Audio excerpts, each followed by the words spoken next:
I'm Professor Wolf. Welcome to my channel. Here, I share my experiences in the wilderness. If you'd like to witness my fierce battles in the wild, you can subscribe to my channel and travel through time with me. Everything in the forest has a feeling. The feeling of death is cold, and the feeling of fear is dark. That morning I sensed a smell, a strange scent left by the two-legged ones, the humans, at the edge of the forest, the smell of meat.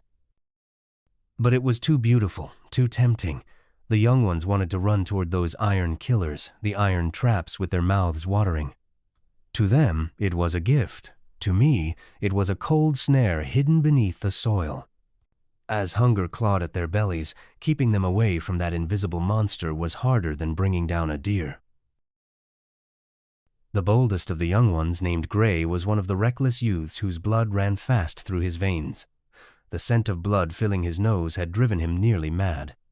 When he looked into my eyes, I saw no respect there, only a rebellion born of hunger. He growled. That growl was not at me, but at the will that kept him from that magnificent feast. To him, I was no longer a wise leader, but a jealous shadow standing between him and the meat before him. He took a step.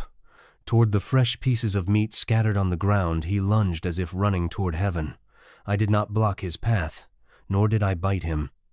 I simply drove my shoulder hard into his chest and hurled him aside. He fell, rose in fury, but by then I had already made my move. I clamped my teeth around a thick oak branch lying on the ground, old and beginning to rot. The pack was stunned. They did not understand what I was doing.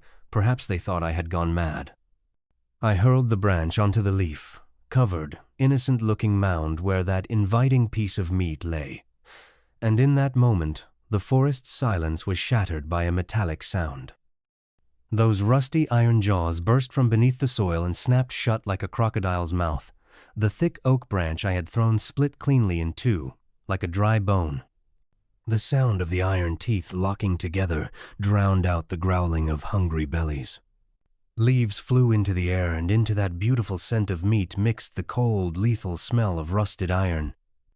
Gray stood frozen. His eyes were locked on the shattered oak branch. If I had not stopped him, his foreleg would have been in that branch's place. His bones would have snapped like that wood, and those iron killers would have pinned him to the ground, leaving him to writhe in agony until the two-legged ones came to skin him. The spell over the pack was broken. The piece of meat that had made their mouths water moments before no longer looked like food, but like bait set by an executioner. Gray slowly lowered his head. He tucked his tail between his legs and came to my side, licking my neck. It was an apology, a silent thanks offered to an old one to whom he owed his life. As I led them away from that place, we were hungry, but we were alive. We did not look back, because thanks to that single bite of meat that never reached our stomachs, we would live to see many hunts yet to come. When we slipped into the deep woods, into the safety of the shadows, I whispered to them an unchanging truth.